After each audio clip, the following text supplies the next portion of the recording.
The story begins with four adventurers: Frieren, the elf mage; Himmel, the human hero; Eisen, the dwarven warrior; and Heiter, the human priest, returning to the royal city after defeating the Demon King. The group was returning to the city after 10 long years. When they arrive at the city, they are welcomed by the people as heroes, and a party is arranged in their honor.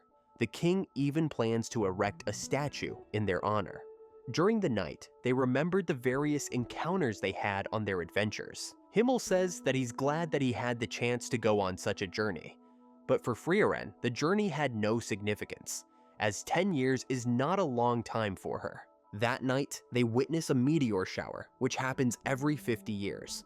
As they enjoy its beauty, Frieren says that she knows a place with a better view and promises to take them there next time, and the group agrees to watch the next meteor shower together. The next day, Frieren bids the group farewell as she goes on various quests to learn magic spells and to learn more about the world. Almost 50 years later, Frieren is looking for a dragon horn, but she remembers that Himmel has one. She returns to the city and finds Himmel, who is now an old man. He gives her the dragon horn, and the two meet up with Heiter and Eisen to watch the meteor shower. Heiter says that it's too early to watch the meteor shower, to which Frieren replies that the spot she wants to take them to is 1 week away. On the journey, Himmel is reminded of their adventures, and thanks Frieren for bringing them all together. They watch the meteor shower, and shortly after returning, Himmel dies. At his death, Frieren is sad that she never truly got to know him. Heiter goes back to the Holy City, and Frieren decides that she wants to learn more about humans and asks Eisen to accompany her on her journey. But Eisen says that even he is too old to go on adventures. Around 20 years later, Frieren decides to visit Heiter on the outskirts of the Holy City and is surprised to see that he is still alive. He has a little girl named Fern as his helper. Heiter asks Frieren to take Fern as her apprentice, as Fern has a lot of potential, but Frieren refuses, as she is afraid that Fern might die in battle like most apprentice mages. Heiter then gives her a grimoire that contains an immortality spell and asks her to decipher it for him. Frieren says that it will take around 5 years to do so. Heiter says that while she's at it, she should teach Fern some magic. Frieren visits Fern, who is standing on a cliff. Fern says that Heiter told her that she would become a mage if she destroyed the rock in the distance. Fern tries to destroy it using a spell, but fails. Frieren continues training Fern and deciphering the grimoire. Fern learns quickly and her magic improves, but as time passes, Heiter's health deteriorates. Frieren asks Fern to pause her training and to look after Heiter, but Fern refuses and tells her that Heiter took her in when she was about to commit suicide after her parents died in the war, and encouraged her to learn to live and survive. Fern said that the best way to repay Heiter was to develop the skills to survive. So, Frieren allows her to continue her training. After almost 5 years, Frieren succeeds in deciphering the grimoire and realizes that there is no immortality spell in the book. Heiter tells her that he is aware of this and only wants Frieren to train Fern before she takes her as her apprentice. Fern and Heiter enjoy the final few days, after which Heiter passes away. Fern and Frieren go and work for many people, only for magical spells or items, much to Fern's disappointment. While traveling, they come across a statue of Himmel in a village he once saved. The statue is in bad condition, so Frieren decides to decorate it with Himmel's favorite flower, the blue moon weed. The flower is extinct in this region, but that doesn't stop Frieren, who follows a rat and finds a whole bunch of these flowers on top of an abandoned tower. She then uses her magic to decorate Himmel's statue. The two then go to a town where Frieren is acting odd and sneaking around to different shops. Fern follows her around to see what's up but can't find anything. It turns out that Frieren was looking for a gift for Fern, as it's her birthday, which overjoys Fern. They go to a village where Frieren had sealed the demon of corruption 80 years ago with her group. She recognizes the village elder, who was just a boy when she came here last time. The seal was slowly breaking, and Himmel also came to check the seal every year before his death. The seal becomes undone, and the demon appears. Fern blocks the demon's attacks using defensive magic, and Frieren kills the demon once and for all.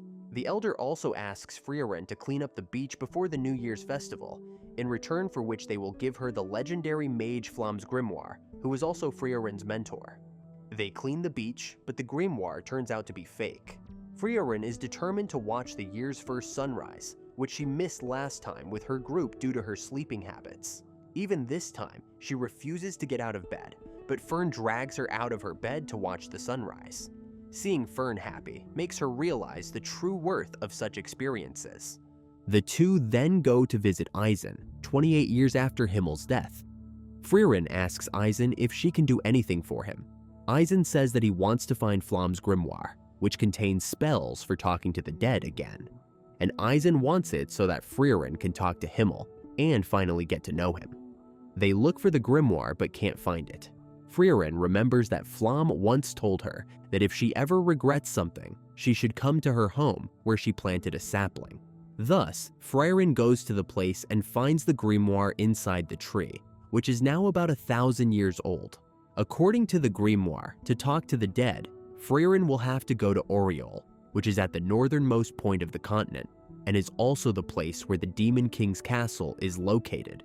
While returning to Eisen's home, Frieren falls asleep. Eisen asks Fern about her. Fern tells him that Frieren wants to know more about Himmel and holds her group in great regard. Eisen asks her if Frieren is a good teacher, and Fern confirms that she is. Eisen is happy that Frieren has changed. When they reach Eisen's home, Frieren asks Eisen if he would like to come with her on the journey to Oriol, but Eisen says that it will take 10 years and that he is too old for it now.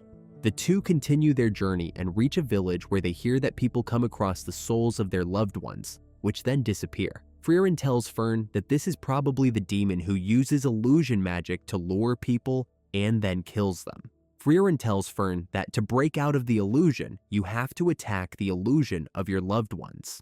The two come across the illusions, where Fern sees Hyder and Frieren sees Himmel. Much to her surprise, as previously, she used to see her mentor Flam.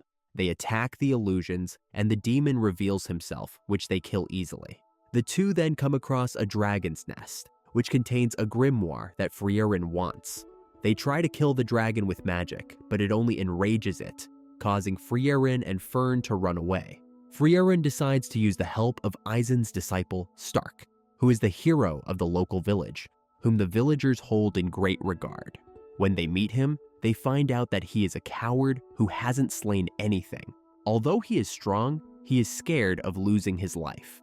Fern encourages him by sharing her story of how she defeated her first demon, telling him to rely on his strength.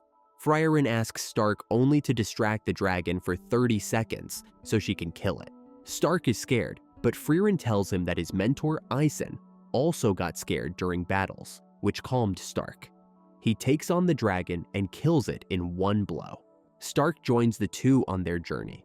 The group reaches the city of the Wall, where they have to pass through a checkpoint, which is closed due to monsters, and it could take 2 years for it to open. But the head of the city recognizes Frieren as the one who defeated the Demon King and allows them to pass through. Fern says that she hasn't seen an elf other than Frieren, to which Frieren replies that their population has declined drastically, and she hasn't seen an elf for 400 years. They reach a village where they see a statue of Frieren and her friends, reminding her of Himmel. In the city, Frieren sees demons and instinctively attacks them, but it turns out that they belong to a peace envoy, and thus Frieren is jailed. Stark and Fern find out that there is a war going on, and the envoy was sent by Aura, one of the 7 mages of destruction, for peace talks. Frieren says that the demons can never be trusted, and the envoy is a fraud. This turns out to be true, as the envoy is there to attack from the inside, so that Aura can destroy the city easily. A demon tries to kill Frieren in jail, but Frieren kills him instead. The demons take the city chief, Granite, as a hostage. Frieren tells Stark and Fern to deal with the demons while she takes on Aura. Fern and Stark rescue Granat, who tells them about Aura's scale of obedience, which allows her to control anyone with less mana than her. Fern and Stark engage in battle with the demons Lugner and Linnea. After some fighting, Fern defeats Lugnir and Stark defeats Lennier. We then see a flashback of when Flam met Frieren 1,000 years ago, when Frieren's entire village was killed by demons, and Flam saved her. She taught her mana suppression and told her that demons are overconfident in their power, and that by mana suppression, one can catch them off guard. Aura uses the scale of obedience on Frieren, but, to her shock, Frieren has more mana than her. Frieren gains control over Aura and orders her to kill herself, which she does. Frieren compliments Fern and Stark on their performance, and they enjoy a feast. The group sets out for Osurs to get a mage certification, without which they can't travel to the northern lands. On the way, they get stuck in a blizzard and take refuge in a cabin, where they meet a monk named Stark, who is also an elf. The group spends the winter in the cabin. Kraft tells Frieren that nobody remembers him or his accomplishments, and the people who did are long gone. He prays to the goddess of creation so that someone will acknowledge him in heaven. This causes Frieren to remember when Hyder said the same thing. When winter passes, the trio part ways with Kraft. They reach the village of the sword, where it is said that only the true hero can extract the legendary sword. Stark says that only Himmel was able to extract it, but Frieren tells him that he failed to extract it, but became the hero because he defeated the Demon King and saved the world. Sometime later, it's Stark's 18th birthday. Fern asks if Frieren thought of a gift for Stark, but she hasn't given much thought to it. Fern and Stark go to buy Stark a gift, and they buy a silver bracelet.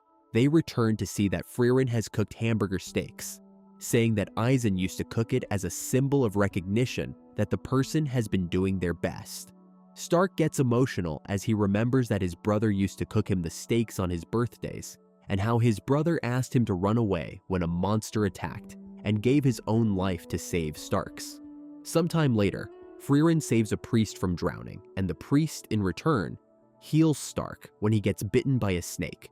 His name is Sane, and his older brother asks Frieren to take Sane with him, as he wanted to be an adventurer but gave up his dream. Frieren decides to take Sane, but Sane refuses. They try to convince him, but he won't budge. He then says that the reason he won't leave the village is his brother, as he once declined the opportunity to move to the Holy City because of him, and he wants to do the same for him. Upon hearing this, his brother tells him not to drown himself in regret, and convinces him to go on the journey for his sake. He then joins them, saying that the only reason he is joining them is to find his friend who set out on an adventure 10 years ago. On Fern's 18th birthday, she is mad that Stark didn't give her a gift, so Stark buys her a bracelet. While they are in a carriage, Frieren recognizes the symbol on the bracelet as the one on the ring that Himmel gave her. When she looks for it, a flying monster picks up their carriage. Frieren kills the monster, and they fall, during which Frieren's ring is lost. Saiyan says that the symbol is the mirror lotus, which is a sign of eternal love, which neither Fern nor Stark knew about. While looking for the ring, a merchant gives her a spell for finding lost items, using which she finds the ring. She then remembers when Himmel bought her the ring. She chose the ring not knowing what the symbol meant, but Himmel probably knew the meaning and bought her the ring as a sign of his love. The group then reaches a village where everyone is asleep for no obvious reason. Fern, Frieren, and Stark also fall asleep. Sign is unaffected and finds the monster causing it. He must attack the monster's core to kill it. Sane can wake Frieren up for 5 seconds and pray that she attacks the right spot. He wakes her up, and Frieren immediately attacks and kills the monster. The group continues its journey, but they find a noble who is interested in Stark. It turns out that the noble had a son who resembled Stark, who died in battle. He wants Stark to make an appearance at a party as his son to keep the morale high. Frieren agrees in return for some money, and Stark and Fern are taught noble etiquette to attend the party. After this, they meet up with an old dwarf named Vol, whom Frieren knew as he was there 80 years ago protecting a village. He has a conversation with Frieren as he asks her if she remembers Himmel's face and voice, as he has forgotten his wife's face and voice, but continues to protect the village in the memory of his wife. When he finds out that they are, Going to the Demon King's castle, he says that someone will finally defeat the Demon King, and instead of correcting him, Frieren just plays along. They reach a village asking about the gorilla warrior, Sane's friend. They find an old lady who knows about him, but tells them to do some chores before she shares the information. She also asks them to clean a statue of 2 adventurers, one of which appears to be Kraft. The old lady tells them that the gorilla warrior also came here, and that he went to the tour. Sane decides to leave the group in search of his friend. Without Sen, they don't have any healer, so when Fern gets sick, they take her to a village to recover. Meanwhile, it is seen that Kraft saves a girl named Ubel from bandits. When the girl thanks him, he says that he saved the bandits from her, as she would have killed them. Ubel is also on the way to take part in the first-class mage exam. Frieren and her group reach Ausers, where Frieren and Fern register themselves for the first-class mage exam. The exam is held 2 months later and consists of 3 stages. In the first stage, the participants are divided into groups of 3. They are tasked with capturing a type of bird called still by the end of the exam. They are confined in a limited area by a spell. If any member of the group dies, the entire group gets disqualified. Frieren is teamed with Lawine and Kana, a chaotic duo. They try to capture the bird, but the bird is capable of flying very fast, and it escapes. Fern is teamed up with Ubel and Land, and they have already captured a still. Frieren's group decides to freeze every lake and pond except the one near them so that the still comes to the pond, and they can capture it. An old mage named Denkin sees through Frieren's plan and decides to attack her group. Meanwhile, as Fern's group is engaged in battle with Werbel's group, Frieren captures a still, but Denkin's group attacks them. Richter, a member of Denkin's group, decides to kill either Connie or Lawine to disqualify Frieren's group. He wants to pass the exam, as those who succeed in the exam get a spell of their choice from Serie, the head of the Continental Mage Association. A flashback is seen where Frieren visits Serie with Flamme, who is Serie's disciple. Serie disliked Frieren, as she lacked any ambition. In the present, Frieren captures Denkin and Laufen and breaks the barrier so that rain may come in, and Kana and Lawine can use their water magic to defeat Richter. Meanwhile, Fern's group defeats Werbel's group, and as Werbel's group is leaving, they conveniently spot a still and capture it. Denkin's party also manages to capture a still from a party whose member was killed. 6 parties successfully clear the first stage. Frieren, Fern, and Stark eat at a restaurant. Frieren remembers that she ate there with her group 80 years ago, and that the food tastes even better now. Lawine and Kana thank Frieren for her help and give her some homemade cookies. At this, Frieren remembers that Himmel once told her that if you can have even the smallest impact on someone's life, they will remember you forever. In the second stage of the exam, the participants are handed over to Circe, a proctor who is notorious for not passing anyone who has taken her exam. She tasks them with reaching the bottom of a dungeon. She also gives them all a bottle containing a golem so that if they feel their life is in danger, they can break the bottle, and the golem will take them away. Frieren and Fern enter the dungeon, and Circe follows. Circe asks Fern why she wants to become a mage, as she doesn't have any ambition. Fern says that she just wants to make Frieren happy. The participants soon find out that the dungeon contains their perfect replicas, and they must defeat themselves to reach the bottom. The participants begin to fight their replicas, and they succeed in defeating some of them, but they encounter Frieren's replica in a room which they must defeat to progress. The participants begin to find ways to defeat Frieren's replica, but can't seem to find a way. Meanwhile, Circe's replica is also there and wreaking havoc on the participants. Kana and Lawine tell Frieren that the replicas are being made and controlled by the monster Spiegel, and all replicas can be destroyed by destroying Spiegel, who is in the room guarded by Frieren's replica. Fern says that she has a plan, as Frieren has a weakness. She can't detect mana when casting a spell. Fern and Frieren decide to take on Frieren's replica, while the others guard them from other replicas. As they begin to fight, a flashback is seen when Frieren takes Flam's will to Serie, according to which Flam has convinced the human rulers to allow humans to learn magic. Sarie says that this will start the age of the humans, and soon human mages might be able to surpass elves like Sarie and Frieren. As the flashback ends, Fern attacks Frieren's replica with her full power, but Frieren's replica survives. Meanwhile, Circe's replica starts impaling the people guarding Frieren and Fern, causing many people to break their bottles and give up. Ubel decides to take on Circe's replica, as we see a flashback of how she killed a first-class mage in her previous attempt at the exam by cutting him in half. She uses the same technique to cut Circe's replica in half.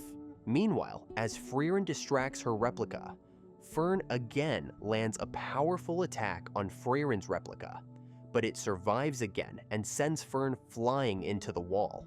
Frieren then attacks her replica and manages to destroy it.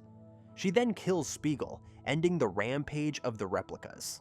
All the remaining participants pass the second stage. Fern meets with Stark and is sad that her staff broke. She says that it was a gift from Hyder and is disappointed when Frieren asks her to just replace it without considering Fern's feelings. But when she goes to sleep, she sees her staff on her bed. Frieren had Fern's staff repaired by Richter. This makes Fern realize how much Frieren cares about her. The third stage of the test will be proctored by Sarie herself, as she says that too many unworthy participants have passed the second stage due to Frieren. She will conduct interviews with the participants. She fails Kana, Dunsta, Laufen, Scharf, and Era because they cannot visualize becoming first-class mages, and she fails Frieren due to their ongoing ideological dispute over magic. Saria says she is surprised how a mage like Frieren defeated the Demon King, to which Frieren replies that it was only because of the help of her friends. Frieren tells Saria she was only able to meet the hero party due to the flower field spell Saria finds foolish. She also tells Saria she will not be able to fail Fern, as Saria uses her intuition, and her intuition is always right. Fern can see the instability in Saria's mana. Delighted, Saria asks her to be her apprentice, but Fern rejects, saying that she is Frieren's apprentice. Saria also passes Denken, Ubel, Land, Verbal, and Methode. Denken thanks Frieren for her help, as now he can visit his wife's grave in his hometown in the north. Meanwhile, Verbal encounters Frieren, and they discuss Verbal's motivations. He tells Frieren that silly adventure stories about the hero Himmel are what brought him this far, and Frieren recalls Himmel saying that he wouldn't turn his back on people who need a little help, even if it doesn't change the world. She thinks that the world is changing after all. Fern then asks Stark and Frieren to attend the ceremony for the special privilege for the new first-class mages, but Frieren is denied entry, as Sarie has banned her from the Continental Magic Association for the next 1,000 years. Stark stays with Frieren when she is attacked by Sarie's apprentice, Lernen, who challenges her to a duel as he wants to leave his mark in history as the person who killed the legendary mage Frieren. But Frieren declines. As the group is leaving Oesurst, Frieren asks Fern what spell she chose, to which Fern replies that she chose a spell that keeps clothes clean, much to Sarie's dismay and Frieren's joy. Frieren's party bid farewell to Kana and Lawin, and then they departed from the city to head further north. Fern comments that Frieren keeps her farewells short and simple. Frieren remembers that Himmel did the same because a tearful farewell would be embarrassing when they meet again.